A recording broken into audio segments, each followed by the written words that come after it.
Itago mo na lang ako sa pangalang Steve. At nais ko lang pong ibahagi sa inyo yung personal at tunay kong karanasan sa aswang. Nang mapahamak nga kami dahil sa pagiging tsismosa ng aking ina. Nakakayamang aminin sa inyo, ngunit talagang may pagkamakati po yung dila at bibig ng aking ina. Natawagin na lang po natin sa pangalang Nadia. Hindi po niya ito tunay na pangalan syempre. Bata pa lamang kaming magkakapatid ay ganito na nga yung nanay ko. Kaya naman palagi siyang napapaaway sa kung kani-kaninong mga kapitbahay noon na ginagawan nga niya ng kwento. Kasama yung aking dalawang nakatatandang kapatid at mga magulang ay nakatira nga po kami sa isang tago at medyo liblib na baryo sa probinsya ng Samar. Sa lugar po naming yon, sikat na sikat yung nanay ko, hindi dahil sa karangyaan o anumang positibong kaganapan, kundi kilala po ito ng mga taga sa amin dahil siya nga po yung nilalapitan upang makibalita sa mga usaping tungkol sa kung sinong mga tao. Sa totoo lang po, madalas pong mabarangay yung nanay ko noon dahil sa mga pinagtagpi-tagpi niyang mga kwento. Mula sa Sakristan Mayor na kalaguyo umano ng matandang dalaga na may-ari ng isang babuyan hanggang sa mga kabit at kalaguyo po ng mga kapitbahay namin ay alam rin po nito. Hanggang dumating nga po yung isang maganda talaga namang nakakaakit na babae. Natawagin na lang po nating Nati. Itong si Nati ay mula daw sa Maynila at siya nga yung bagong nurse ng aming health center. Dahil malayo at liblib yung lugar, ay kinakailangan mo pa pong bumiyahe ng mga 2 hanggang 3 oras para lamang makarating sa mismong bayan. Kung saan nga naroon yung pinakapagamutan sa amin o hospital. Kaya naman malaki po yung pasasalamat namin sa lokal na gobyerno ng lugar dahil sa malaki po yung tulong ng health center na yon. Mula nang madistino si Nati sa baryo ay tila dumami nga yung nagkakaroon ng mga sakit. Mula sa mga mababang uri ng pinsala hanggang sa mga medyo malala. Paramihan sa mga yon ay mga kalalakihan syempre at mga binatilyong nagpapapansin sa magandang dalaga. Samot-saring mga prutas, bulaklak at kung ano-ano pang mga natatanggap niya mula sa mga taga sa amin noon na sumusubok ngang ligawan ito.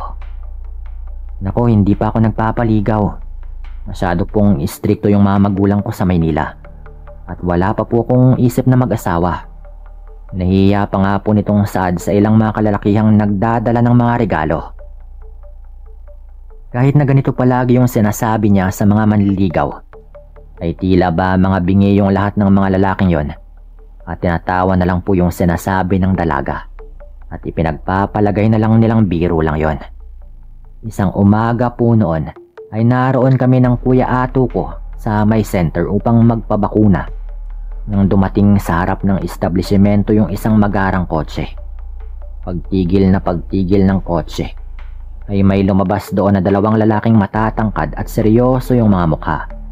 Pumuesto pa nga yung isa sa kanila sa gilid at may pinagbuksan ng pinto. Ganoon na lamang yung pagkamangha ng karamihan sa mga taong naroon sa center nang makita yung panganay na anak ng aming butihing alkalde. May dala po itong bulaklak at isang bilugang bagay na sa pagtatansya ko ay tsokolate. Dali-dali naman po itong sinalubong ni Nati upang batiin. Naitanong din po nila sa binatilyo yung pakay doon sa center. At hindi nga po kami nagulat nung maghayag ito ng kanyang nararamdaman para doon sa nurse. Hiyang-hiya pa nga po yung dalaga noon habang namumula at ayaw niyang tanggapin yung regalong bulaklak at tsokolate ng anak ng alkalde. Dahil ayon dito, kapag ginawa daw niya yon ay para na rin niyang pinayagang manligaw yung binata. Pasensya ka na po pero baka mag-expect po kasi na sasagutin kita eh. Nakayuko pa nga po nitong Saad. Tulad ng karamihan, imbis na damdamin ng binata yung nangyayari, ay napailing lamang ito at sinabi kay Nati na babalik muli siya. Tanging pagtango na lang yung ginawa ni Nati noon para lamang hindi mapahiya yung anak ng alkalde. Dahil sa patuloy na pagtanggi ng magandang dalaga sa mga nanliligaw sa kanya. Dito na nga nakaisip ng chismis yung magaling kong nanay. At meron na naman po itong naitahing kwento tungkol sa pagkatao ng mabait na dalaga. Ayon sa ginawang kwento ni nanay noon, kaya daw ayaw magpaligaw ni Nati sa kahit na sino ay dahil daw malamang may sugar daddy na nga itong politiko na siyang nag-aalaga sa kanya. Hindi lang daw sigurado yung nanay ko kung mayamang asyendero ba ito o baka isang matandang politiko. Naku, nagpapaniwala kayo dyan. Nasa loob yung kulo niyan.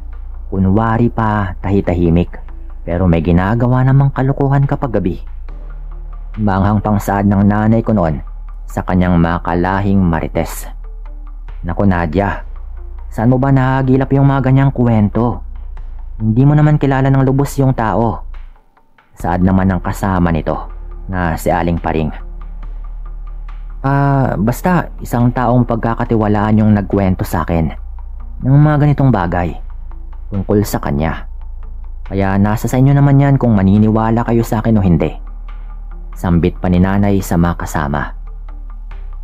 Dahil kilala nga si nanay na marites noon, bago pa man maimbento yung salitang marites, ay walang magawa yung kanyang mga kaibigan kundi manggatong noon at mabilis na umugong yung mga bali-balitang yon sa amin.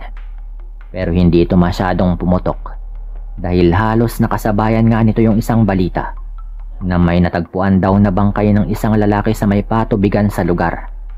Ayon sa ilang mga nakakilala sa lalaki, taga-kabilang baryo daw ito at isa nga sa mga manliligaw ni Nati. Ayon pa sa aming kapitan, natagpuan daw nila yung bangkay ng lalaking yon na walang mga mata, wala ring atay, puso at halos matuyuan na nga rin ng dugo. Nang sumunod na linggo ay muli na namang umugong yung balita ng isang bangkay ng maliligaw ulit ni Nati at walang pakundangang pinatay tulad ng naunang bangkay. At nawawala din po yung ilang mga lamang loob nito gaya ng una. Hayop talaga yung Nati na yan eh. Sa loob lamang ng 2 linggo, 2 buhay na yung kanyang kinuha. Baktol pa ng nanay ko noon sa mga kasama nitong chismosa. Naku mare, bakit ka ba ganyan? Ginawa mo pang aswang yang si Nati. Mukha nga yang anghel, diba? At halos hindi makabasag pinggan dahil sa sobrang kahininan. Saad naman ni Aling Nona kay nanay noon. Basta, hindi maganda yung pakiramdam ko sa babaeng yon. Kaya mag-iingat kayo mga mare Muli namang sabi ni nanay noon bago magpaalam sa kanyang mga kasama na aalis na. Sa totoo lang po, wala akong ideya kung bakit ganoon nga yung nanay ko. Nakakaya po talaga noon. Nakakaya yung kanyang mga ginagawa. Lalo at wala naman sa kanyang atraso si Nati. Kung tutuusin ay dapat nga magpasalamat pa ito dahil kahit na ganon yung nanay ko ay hindi pumapatol si Nati sa kanya. Isang madaling araw ng mga bandang 3:00 noon ay namamalengke nga si nanay at tatay sa sentro upang bumili ng karneng ipaghahanda namin dahil sa nalalapit na kaarawan ni tatay. Talagang ganon po sila kaaga umalis dahil malayo pa po yun. Dula ng motorsiklo, banaya daw yung kanilang naging pagbiyahe.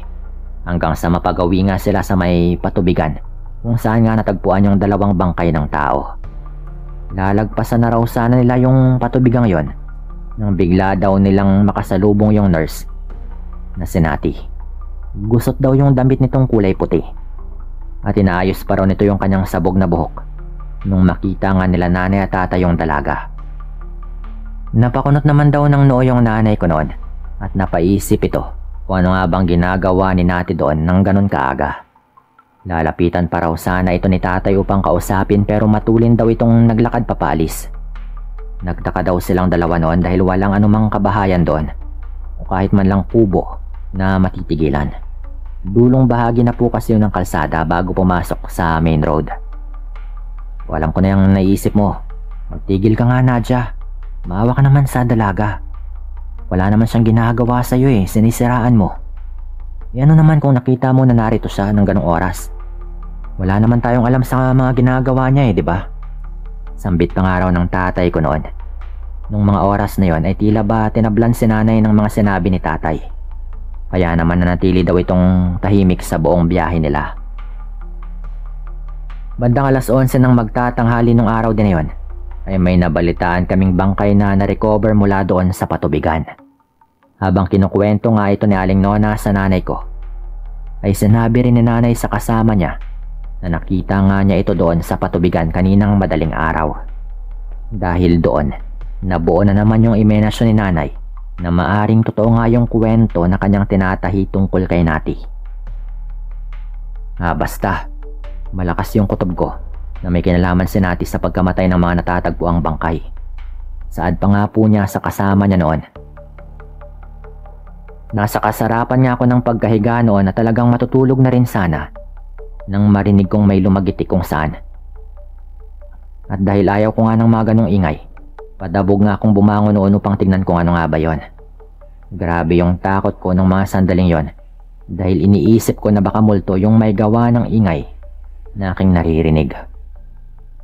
Sa pagtingin ko, ay napansin kong si Nanay Nadia yung nakita kong tumakbo ng mabilis papalabas ng pintuan namin sa likod.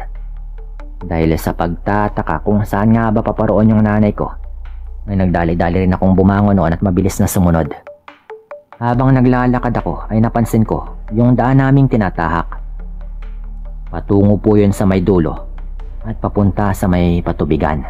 Sa puntong yun ay nakaramdam na nga ako ng matinding inis kay nanay dahil iniisip ko kung ano nga ba yung gagawin niya doon. Nang makaabot ako sa bukana ng patubigan ay nakita kong tumigil si nanay at mistulang may inaabangan kung sino. Sa puntong yon ay doon na nga nabuo sa isip ko na inaantay niyang dumating si Nati doon upang makumpronta. Maya-maya ay ganoon na lamang yung aking pagtataka nang biglang dumating sa eksaktong lugar si Nati. Napatayo pa nga ako sa pinagtataguan ko ng mga sandaling yon upang makumpirma kung siya ba talaga yon. Halos kainin nga ako ng pagtataka nung makita kong tila yata ibang-iba yung itsura nito nung gabing yon.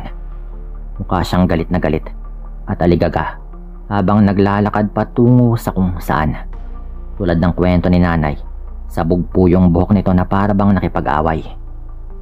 Nang mawala si Nati sa aking paningin, ay nagdali-dali nang tumayo yung nanay ko upang sundan yung babae. Kung saan nga ito pupunta at kung ano nga ba yung gagawin niya doon sa gawin ng patubigan. Naghintay muna ako ng ilang minuto bago sumunod kay nanay. Naku naman si nanay oh. Sa ngalan ng chismis talagang handang mapuyat Saad ko pa po noon. At pagpasok ko sa may gawi kung saan ko nga nakitang pumasok si nanay, nilukob ako ng takot nang mapansin ko. Naubod ng dilim sa gawing yon na para ba akong nakapikit at nangangapa. Ilang sandali rin akong ganito hanggang sa bumukal na nga yung liwanag mula sa buwan at medyo maka-adjust na rin yung mga mata ko sa dilim. Halos may matay nga ako ng mga sandaling yon. Dahil bumungad bigla sa aking harapan yung isang putol na katawan ng babaeng nakatayo doon. Nakatabi ito sa may puno ng mga saging habang walang kakibo-kibo. Naiyak na nga ako ng mga panahong yon, hindi dahil sa takot, ngunit dahil sa inakala kong si nanay nga yung aswang na manananggal. Akala ko po talaga ay si nanay dahil hindi ko na po ito mahagilap. Habang impit nga akong umiiyak, ay may kung sinong tumakip sa bibig ko noon na labis kong ikinagulat. Dali-dali akong kinaladkad ng taong nasa likuran ko. Pinakalma muna ako ng taong yon bago nga niya niluwagan yung pagkakakapit sa akin. Dali-dali kong nilingon yung taong yon. At doon ay niyakap ko yung nanay ko dahil napatunayan kong hindi nga siya yung aswang. Kung hindi si nanay yung manananggal, paniguradong si Nati. At malamang ay katawan niya yon. Sambit ko pa noon. Natatakot man ako sa maaring mangyari. Inutusan ako ni nanay noon na tulungan siyang buhatin yung katawan na iniwan ng manananggal na yon. At yung malala pa, tinapon po namin yun sa may patubigan. Tingnan ko ngayon kung mahagilap mo pa yung kalahati ng katawan mo. Sambit pa noon ng nanay ko. Pauwi na nga kami noon nang umalingaw-ngaw sa ere yung isang kahindik-hindik na sigaw na tinatansya na nga naming dalawa ni nanay na galing na kay Nati. Malamang sa malamang ay nagtataka ito kung saan na nga ba napunta yung kalahati ng kanyang katawan. O baka nakaramdam din ng sakit dahil tinapon nga namin yon sa may tubig. Pero nagmadali na kaming umuwi ng nanay ko noon. Kinabukasan, gano'n na lang yung pagtataka ng mga taga samin sa kung bakit tila misteryosong nawala si Nati. Bigla na lang nawala na raw doon yung kanyang mga gamit. At talagang hindi na po ito mahagilap. Doon na nga rin may isang kababaryo namin noon na nagkuwento na may nakakita daw sa kanila na parang may bumagsak daw doon sa may patubigan at meron daw lumusong doon na kung ano at nung tingnan daw nila, isang babae raw na parang si Nati yung tumatakbo papalis sa lugar. Doon na nga namin napagtanto na hanap niya pa rin yung kalahati ng kanyang katawan. Nakakatawa mang isipin at ikuwento. Pero sabi nga ng nanay ko noon, sana raw pala ay pinagtataga na lang daw niya yung katawan na iyon para masiguro raw na hindi na nga makabalik doon yung aswang na nurse at talagang mamatay na rin daw ito.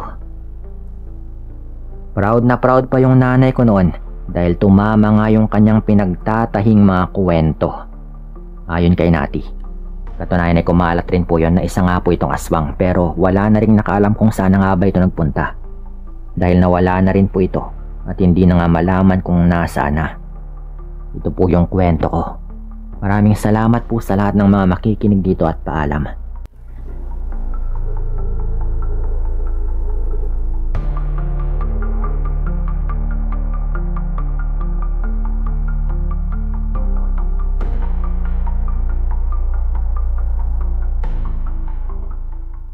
Tawagin niyo ako sa pangalang Alex at ibabahagi ko rin sa inyo itong kwento ni Lolo Hermenio na ikwinento nga niya sa amin matagal na. Bali naranasan po niya ito noong mga 13 taong gulang pa lamang daw siya at nakatira sa Mindoro. Hindi lingid sa kaalaman ni Lolo Herminio ang tungkol sa mga aswang. Bata pa lamang daw siya ay madalas na nga siyang kwentuhan ng kanyang ama tungkol sa mga nilalang na iyon. Naniniwala rin si Lolo na totoo yung mga aswang gayong minsan nga ay may nakita na rin ito noong bata pa lamang siya. Taliwas naman sa paniniwala ni Lolo ang paniniwala ng kanyang mga kamag-anak dahil ayon sa mga ito ay katang isip lamang daw yung mga nilalang na iyon. Wala pa silang naging karanasan sa mga ganon. Kaya hindi raw sila naniniwala. Pero kahit na ganon, ay hindi nila nabago yung paniniwala ni Lolo tungkol sa mga aswang. Hanggang sa magkaroon na nga noon ng bali-balitang merong aswang sa Karatig Baryo. Hindi pa rin pinaniniwalaan ng kanyang mga kamag-anak yung tungkol doon. Dahilan kasi nila ay panakot lamang yun sa mga bata at walang katotohanan. Sakto ring sumiklab noon yung ganong bali-balita nang mamatay nga yung isa sa mga tsuhin ni Lolo. Nagkaroon kasi ito ng malubhang karamdaman na siyang naging dahilan para bawian ito ng buhay. Dahil sa pagkamatay ng kanyang tsuhin, nakaramdam siya ng pangamba na baka puntiryahin ito ng aswang. Batid ni Lolo na hindi lamang buhay at mga merong sakit o sanggol ang pinupuntirya ng nilalang, kung hindi maging yung mga bangkay. Sa kadahilan na ngayon, inihanda na lang ni Lolo yung kanyang sarili kung sakaling mangyari nga yung kanyang naiisip. Pinagsabihan din noon ng ama ni Lolo yung iba nilang mga kamag-anak na kapag nakarating na nga yung bangkay, dapat ay hindi ito iwanang walang bantay. Napailing pa noon yung mga kamag-anak nila, gayong paniwalang paniwala sila sa mga kasabihan ng mga matatanda. Nainis rin noon sa kanilang mga kamag-anak si Lolo. Ngunit hindi lang niya pinansin. Sa kanyang loob-loob ay hindi niya pababayaang walang bantay yung bangkay ng kanyang tsuhin. Malakas kasi yung kanyang kutob na dahil sa pagkamatay nito ay posibleng aswangin sila. Nung dumating na nga yung bangkay ng kanyang tsuhin noon, pinili ni Lolo na manatili roon tuwing gabi. Kasama nga yung kanyang ama. Hindi nila hinahayaan noon na maiwang walang nagbabantay sa bangkay ng kanyang tsuhin. Lalo na't hindi nakakaya ng kanyang tiya at mga pinsan na magpuyat hanggang umaga.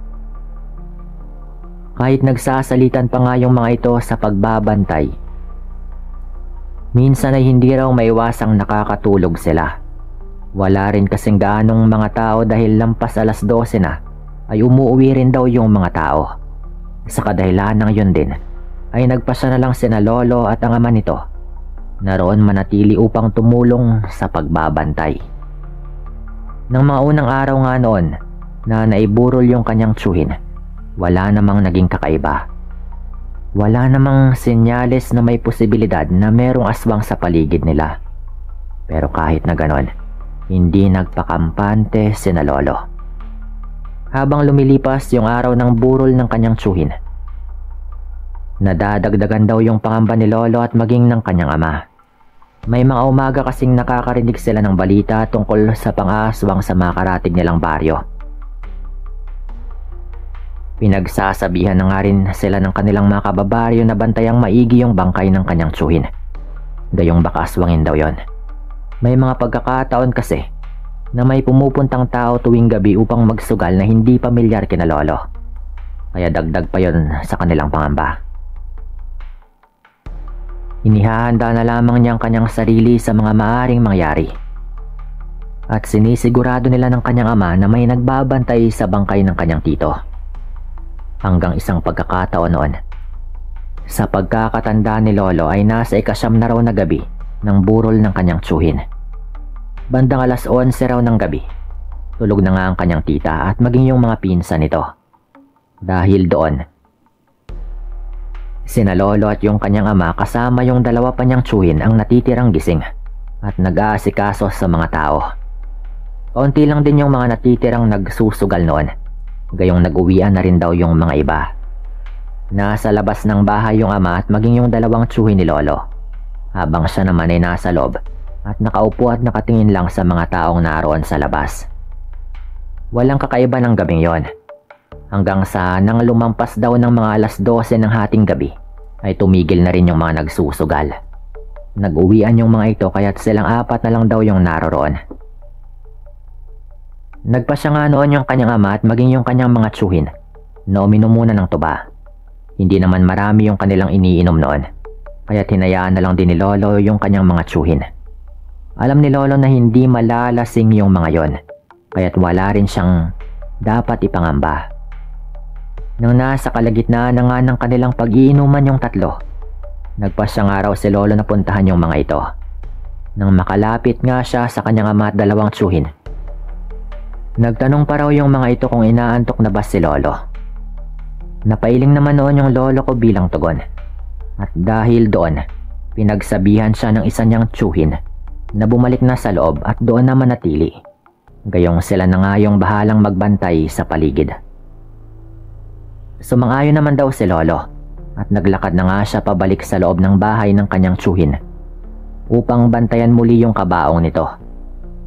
Pero bago pa siya tuluyang makapasok noon sa bahay ng kanyang tita, ay nakarinig ng mahihinang kaluskos at manakanakang pagyabag si lolo sa may gilid ng naturang bahay. Noong una ay hindi raw siya nakaramdam ng kahit na anong takot. At nagpasya nga siyang puntahan yung bahaging yon upang tignan. Dahil maliwanag naman yung buwan ng mga sandaling yon, hindi na nga siya nag-abalang kumuha pa ng ilaw. Diretso raw siyang naglakad patungo sa may gilid ng bahay. Habang papalapit ng papalapit si lolo, hindi nga niya mapigilan ang panindigan ng balahibo sa katawan. Tinutuban siya ng hindi maganda, ngunit ipinagpatuloy niya ang kanyang paglalakad. Nagtaka pa nga siya noong hindi na nga niya naririnig yung mga pagkaluskos at maging yung mga pagyabag na naririnig niya mula roon kanina. Nang makarating na nga siya sa may gilid ng bahay, wala raw siyang nakita roon.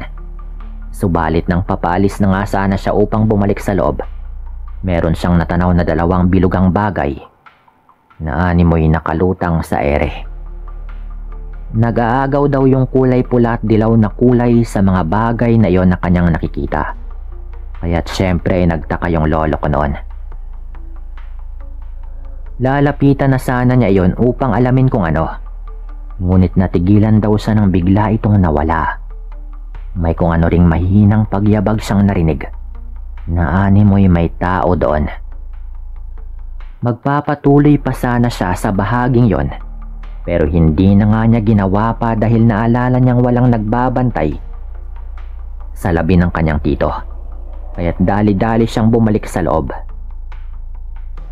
Inabala lang ni lolo yung kanyang sarili sa paglalaro ng baraha habang nagbabantay doon. Napapalingon siya sa kanyang ama at 2 tsuhin sa may labas ng bahay. Ngunit abala raw yung mga ito sa kanilang pinag-uusapan. Ganon nga yung sitwasyon nang sa hindi inaasahan ni Lolo ay muli siyang nakarinig ng mahihinang kaluskos at mga yabag sa may gilid ng bahay. Nagtaka talaga siya noon, gayong sa pagkakaalam nga niya ay wala namang tao roon. Nagmatsyag pa siya ng ilang minuto hanggang sa napagtanto nga niyang hindi lang niya yon guni-guni. Dahil doon, nagpasya na lamang siyang tignan muli yung gilid ng bahay upang alamin kung ano nga bang nangyayari. Bunsod nang nakaramdam na nga ng kakaibang kaba noon si Lolo. Patakbo siyang pumunta sa kanyang ama at dalawang tito. Nagtaka naman daw yung mga ito kung bakit tumatakbo si Lolo. Kaya't pagkalapit niya sa mga ito, napatanong kagad yung kanyang ama. Hindi naman nagdalawang isip si Lolo noon na sabihin ang kanyang kutob na merong umaaligid na aswang sa gilid ng bahay ng kanyang tita. Dahil nga sa sinabing yun ni Lolo, dali-dali raw na tumayo yung tatlo tsaka patakbong kinuha yung itak sa loob ng bahay ng kanyang tiyahin. Pabalik na rin noon si Lolo sa bahay nang muli niyang makita sa gilid ng bahay ang dalawang bilugang bagay na nakita niya rin kanina. Tila nakatingin daw ito sa kanya, kaya tumakbo na rin siya habang tinatawag yung kanyang ama. Bigla rin daw na nawala yung naturang bagay. Kaya't kumbinsido na nga rin si Lolo na meron talagang aswang ng mga sandaling yon. Lumabas naman noon yung kanyang ama at dalawang tiyuhin na merong dalang itak. Narinig nilang apat ang mga pagyabag na animoy may tumatakbo ng pabalik-balik sa likod at gilid ng bahay. Dahil doon, walang pagdadalawang isip na nilibot ng tatlo yung paligid. Hindi nga sila nagkamali noong may makita silang aswang doon. Matangkad yung nilalang na yon, kumpara sa normal na tao. At naglalangis yung maitim nitong katawan. Nakita rin yun ni Lolo at hindi nga rin siya nagkamali. Sa iniisip niyang yung dalawang bilugang bagay na kanyang nakita ay mga mata na pala ng aswang. Sinubukan nilang paligiran yung naturang nilalang. Ngunit dahil sa liksi at kilos nito at maging sa taas ng kanyang mga pagtalon ay nagawa raw nitong makatalon sa bubungan ng bahay ng tiyahin ni Lolo. Sigaw ng sigaw noon yung kanyang ama at mga tiyuhin habang binabantaan yung aswang na yon.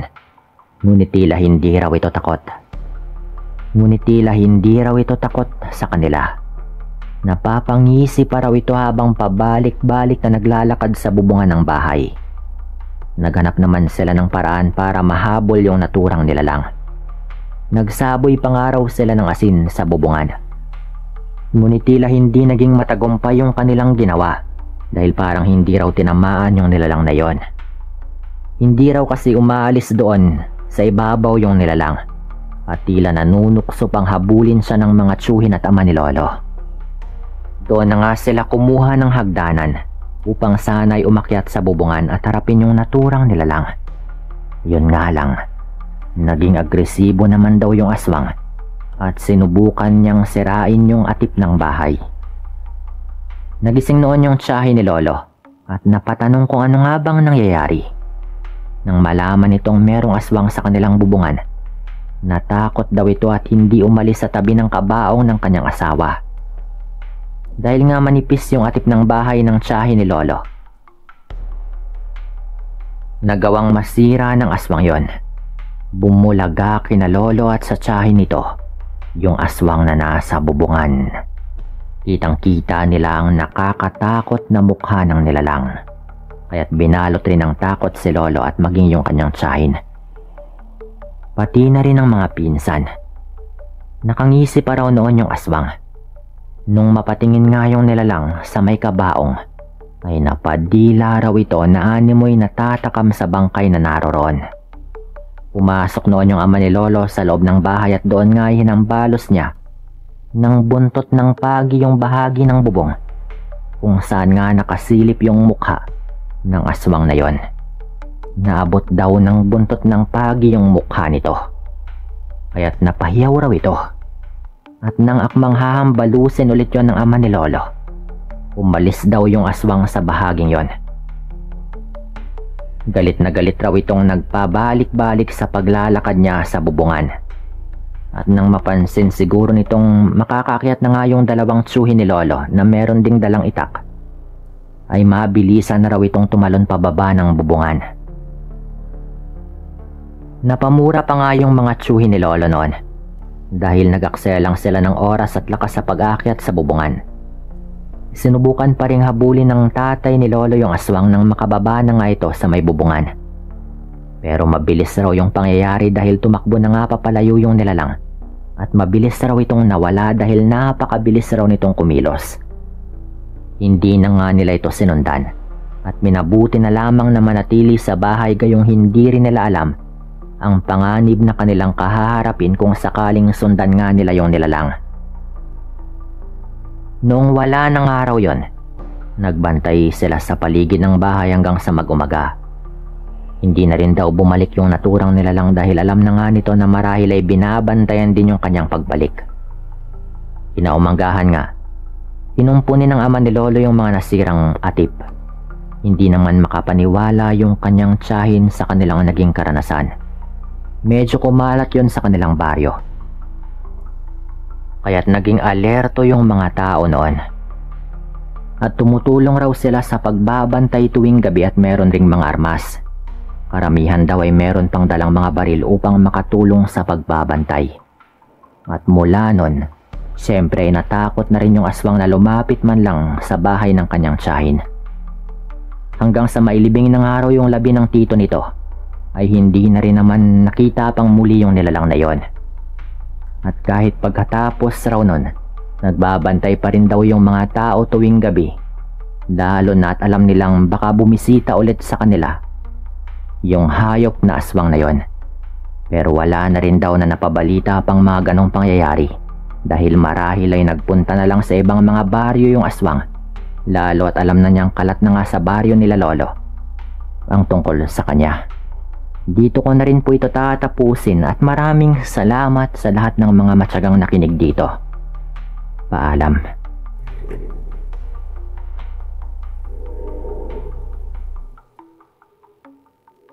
Tawagin na lamang po ninyo ako sa pangalang Leo, Tubong Aklan, pero kasalukuyang naninirahan dito sa San Mateo, Rizal. Ang kwentong aking ibabahagi sa inyo ngayon ay karanasan ko po mismo noong binata pa lamang ako at naninirahan pa sa liblib na baryo sa parte ng Aklan. Nangyari ito noong dekada 80. Tandang-tanda ko pa nga po noon na mga 17 taong gulang pa lang ako noon.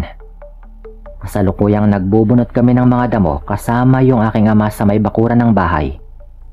Nang makarinig kami ng aking ama ng sigaw ng isang matanda.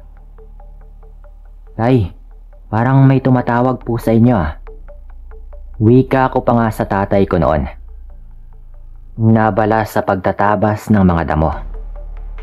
"Meron ba?" Balik na tanong naman po nito at sandaling itinigil yung kanyang ginagawa. Sinabi ko sa kanya na parang si Mang Irming ang taong tumatawag. "Itigil mo nga muna yung ginagawa mo at magpahinga ka na muna. Pupuntahan ko lang si paring Irming." Saad naman noon ng aking ama. "Ano kayang kailangan niya?"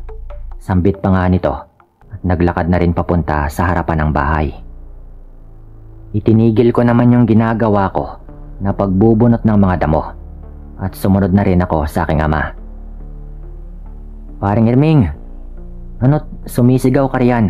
Ano bang kailangan mo?" Tanong pa nga ng aking ama noon nang makita nito ang kanyang kumpare. Nakita kong hingal na hingal si Mang Irming, kung kaya't agad na nagmadali na akong kumuha ng inuming tubig at ibinigay dito.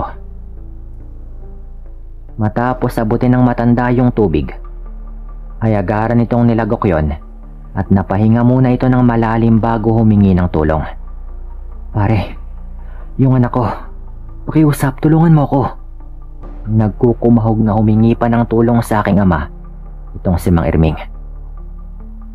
"Teka lang pare, kumalma ka muna at nang sa ganun ay magkaintindihan tayo." Wika naman ng aking ama na siyang ginawa naman ni Mang Irming. Huminahon yung kumpare ng tatay ko bago dahan-dahang nagsalita na nawawala o mano ang kanyang bunsong anak. May nakapagsabi raw na pumunta ito sa Karatig Sitio at may kasama raw yung lalaki. Pakiusap pare, alam kong ikaw lang yung makakatulong sa akin. Tulungan mo naman ako. Kabado pa niyang sabi na mahalata mo talaga sa kanyang mukha yung takot. Binalingan ako ng aking ama at inutusang iligpit na muna ang mga kagamitan at tulungan na muna ang kanyang kumpare sa paghahanap sa anak nito. At matapos kung gawin yung kanyang iniutos, sabay na kaming naglakad pabalik sa bahay ni Mang Erming. Kung hindi nyo kasi na itatanong mga kaaswangan, isang manggagamot yung aking ama at siya yung tanging takbuhan ng mga kababaryo namin sa tuwing may nagkakasakit at pinaglalaroan ng kung anumang nilalang sa paligid. Habang naglalakad kami, ay pilit na pinapakalma ni tatay ang kanyang kumpare. Sinabihan niya itong wag mag-alala at huminahon na muna. Dahil walang magagawa kung matataranta pa nga ito. Sa pagdaan ng ilang minuto, ay narating na rin namin yung bahay ni Mang Erming at inikot muna ng aking ama ang kabuuan ng bahay para makita kung meron bang kakaiba. Matapos nga niyang ikutin yung kabuuan ng bahay, nalaman niyang merong presensya ng aswang sa paligid.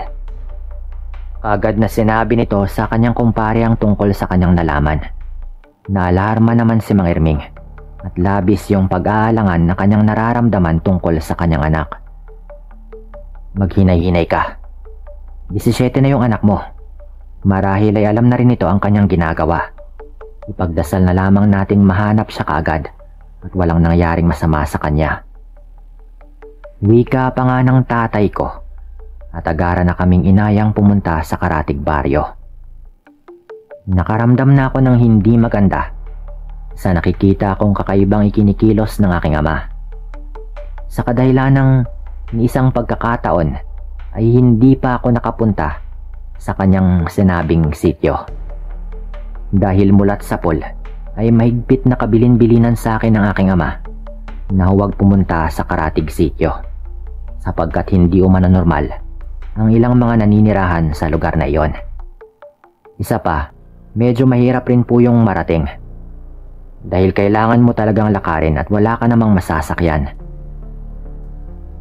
Sa pagpapatuloy ng aming paglalakad, pinayuhan ako ng aking ama na anuman yung mangyayari ay huwag lumayo sa kanyang tabi. Huwag ko rin daw tanggalin yung aking suot na kwintas na San Benito dahil yun lamang yung makakapagligtas sa akin sa oras ng kapahamakan. Sinabihan rin ni tatay ang kanyang kumpare na huwag munang magsasalita pagdating namin doon sa sityo. Hayaan daw nito na siya na lamang muna yung makikipagdiskusyon. Tandaan mo lang lahat ng mga sinabi ko. Huwag ka munang gumawa ng aksyon hanggat hindi ako nagbibigay ng hudyat. Nagkakaintindihan ba tayo? Pahayag pa po noon ng aking ama. Huwag kang mag-alala pare. Hindi ko hayaang mapahamak yung anak mo. Dagdag pa nga nito sa kanyang kumpare. Mahigit 1 oras rin po yung nilakad namin papunta doon sa sityo kung saan merong nakapagsabing naroroon nga yung anak ni Mang Erming. Nang makarating na nga kami doon, sa bungad pa lamang ay sumalubong na sa amin ang kakaibang amoy at hindi ko alam kung saan o ano nga ba yung amoy na yon. Nung naglalakad na kami papasok, ay nakita kong napakaraming bangaw ang nagsisiliparan sa buong paligid. Nako naman, anong klaseng lugar ba itong pinasukan natin? Napakaraming bangaw. Mga tao ba yung nakatira dito? Inis na tanong pa nga po noon ni Mang Erming at panay yung kanyang pagpagpag ng laylayan ng kanyang damit. Dahil nga sa mga bangaw na dumadapo doon. Sinabihan naman siya ni tatay na huwag na lamang intindihin pa ang mga napapansin niyang bangaw. Bilisan na lamang umano namin ang aming paglalakad para mahanap na nga namin ang anak ni Mang Erming. Magandang araw ho, Manong. Bati pa nga ng aking ama sa matandang nakasalubong nito. Nanlaki yung mga mata ko nang makita ko na nanlilisik yung mga mata ng matanda at para bang nanlilimahid sa langis yung kanyang balat. Napataki pa nga ako ng ilong nang malanghap ko ang mabahong amoy na sa tingin ko ay nagmumula doon sa matanda. Akmang magsasalita pa nga sana ulit yung aking ama nang walang ano-ano ay nagmamadaling maglakad yung matandang lalaki at para bang merong kinakatakutan. Mukhang meron tayong bisita dito ah. Anong meron at nagawi ka dito, kaibigan? Sabay-sabay kaming napalingon ng aking ama nang marinig po namin yung pahayag na yon. At hindi ko napigilang mangilabot at magtaasan yung aking mga balahibo sa batok na hindi ko rin maintindihan. Noong makita ko nga yung matandang lalaki na nakamulagat yung mata at merong mahabang balbas na hinihimas-himas pa nga po nito habang nakangisi ng nakakaloko. May nakawala na naman bang alaga sa kulungan mo? Nakakalokong tanong naman ito. Diretsa ang sinabi ng aking ama na nawawala yung bunsong anak ng kanyang kumpare at may nakapagturo na doon sa sityo na iyon na kung saan nga kami naroroon. Pumunta yung anak ng kumpare nito at may kasama daw itong lalaki. Hindi pa man tapos magsalita yung aking ama ay biglang sumigaw na si Mang Irming na ibalik raw sa kanya yung kanyang anak. Hindi pa nga ito nakontento dahil dinuro-duro pa nga nito yung matanda at sinabihang aswang. Nakita kong nagbago yung ekspresyon sa mga mata ng matanda dahil sa kanyang narinig at umangil po itong parang hayop. Umalis kayo rito. Lumabas na kayo bago pa man sumapit yung dilim at baka hindi ko mapigilan yung sarili ko at may magawa pa akong hindi maganda sa inyong tatlo. Wika pa nga ng matanda na talagang nagbabanta. Hindi kami nandito para makipag-away o kahit maghanap man ng kung anong gulo. Nandito kami para kunin yung anak ng kumpare ko. Nagmamatigas namang tugon ng aking ama pero kalmado. Hindi ko nakita ng takot sa mata ng aking ama noon at ginantihan pa nga nito ng matalim na titig yung matanda na noon ay namumula na nga yung mata at nangangatog na yung bibig. Na para bang nagpipigil lamang yung matanda ng kanyang galit na nararamdaman ng mga sandaling yon. Hindi kayo naghahanap ng gulo. Pero anong ginagawa ng kasamahan mo? Isang malaking kalapastanganan yung ginagawa niyang pagduro sa akin. Hindi ba ninyo ako kilala? Pabulyaw pang ang saad ng matanda. Humingi naman ng dispensa yung aking ama at sinabing nagpunta lamang kami roon para kunin yung anak ni Mang Irming. At pagkatapos nun ay agaran din kaming aalis. Pero Sir Dan, bago pa man po makapagsalita yung matanda, ay hindi na nga napigilan ng kumpare ni tatay na magtaas ng boses at paulit-ulit na sinabing aswang yung matanda. Ibigay na raw sa kanya yung kanyang anak para walang masamang mangyari o walang gulong magaganap. Dahil sa ginawa ni Mang Irming, ay nakita kong lalong nanggalaiti yung matanda. Naninindig yung mga balahibo ko sa batok dahil kinilabutan po talaga ako noon. Nang sa isang kurap lamang ng aking mga mata, ay bigla pong nawala yung matanda. Nalingat lang ako saglit at hindi ko na po ito mahagilap. At nung napatingin po ako sa gilid, ay bigla ko na lang pong nakitang merong tumatakbo sa may gilid sa mga damuhan. Natigilan po kami noon hanggang sa mga ilang sandali pa. Ikinagulat ko nang may biglang lumabas na aso na parang patpatin pero nakakapangilabot po yung itsura. Talagang nangangatog yung mga tuhod ko noon at parang gusto ko na ring tumakbo pabalik sa aking pinanggalingan. Lalo na nga nung magkakasunod ng nagsilapitan ang mga tao doon at animoy mga baliw na naglalakad. Napatras ako ng bahagya pero binulungan ako ng tatay ko na mag-relax lang at huwag magpadala sa takot na aking nararamdaman. Naloko na. Wika pa nga noon ng aking ama. At lalo naman akong nagulat at nagtaka nang makita kong halos mag-iyak na nga sa takot itong si Mang Irming. Habang hindi inaalis yung tingin sa nilalang na marahang naglalakad papalapit sa amin. Inuulit ko po. Parang payat na aso lang po yun pero may kalakihan. At talagang kitang-kita po yung mga pangil.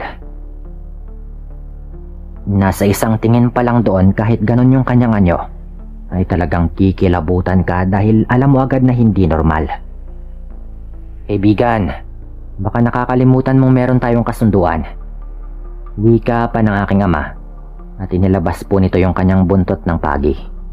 Banggitin niyo ni tatay at tumingin sa mga kasityo ng matanda na papalapit na rin sa amin.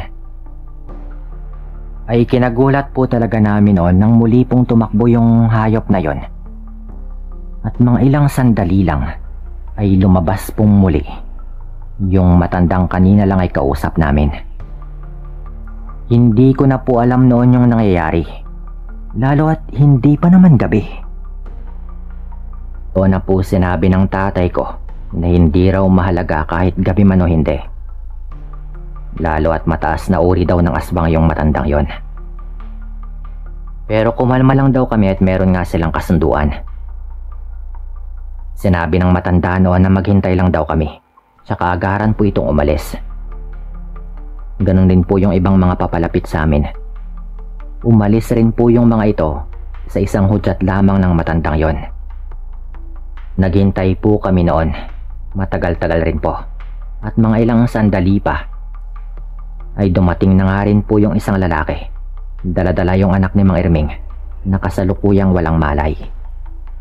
Kahit na takot si Mang Irming noon ay nagmamadali niyang kinuha yung kanyang anak. Tapos ay bigla rin pong dumating yung matanda na noon ay meron na pong suot na damit pang itaas. Nakakatawa man pong isipin, pero totoo pong may kakayahan silang magpalit ng anyo. Nagpasalamat po noon yung tatay ko at binantaan niya nga po yung matanda at yung iba pang naroon na wag na sanang mauulit yung mga nangyaring yon. Ayon naman sa matanda ay hindi raw niya alam na meron sa kanyang mga kababaryo yung kumuha sa anak ng kumpare ng tatay ko. Kaya nga raw medyo naging agresibo siya nung una. Lalo na't dinuro-duro pa raw siya ni Mang Irming. Isang napakatalim na titig yung ipinukol ng matanda noon sa aking ama bago tumango at tinalikuran na nga po kami. Bago kami umuwi ay nagpresenta nga yung isa sa mga kalalakihan na ihatid kami sa may bungad ng kanilang lugar. Sa kadahilanang dumidilim na rin po noon yung paligid at bilang respeto ay pumayag naman yung aking ama. Naihatid kami ng lalaking yon hanggang sa bungad. Sa paglipas ng ilang sandali, nang makalabas na nga po kami doon ay sandali ko pang nilingon yung sityo na aming pinanggalingan. Bahagya pa nga po akong kinabahan nang makita kong may nakatingin ulit sa amin na isang malaking aso. Nang mga sandali po kasing yon ay medyo dumidilim na at nakikita ko po yung mga mata nitong nagliliwanag. Pero sinabihan ako ni tatay na wag nang pansinin yon.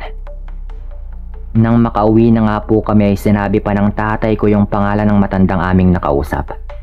Pero hindi ko na rin po yun babanggitin pa dito.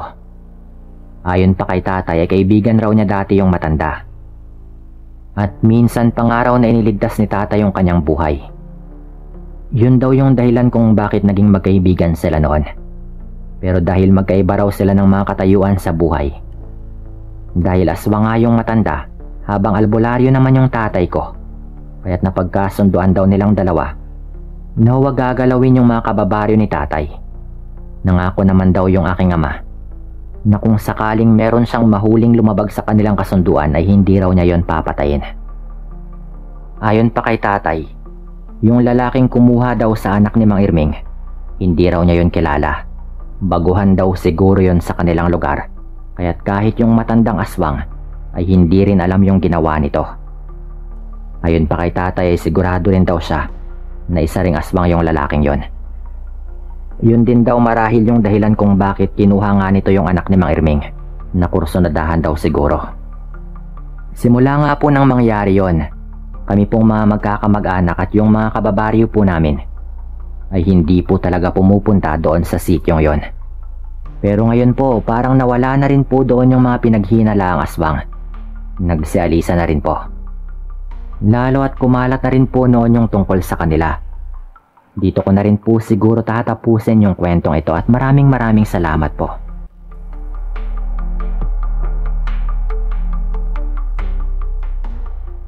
Tawagin niyo ako sa pangalang Sonia.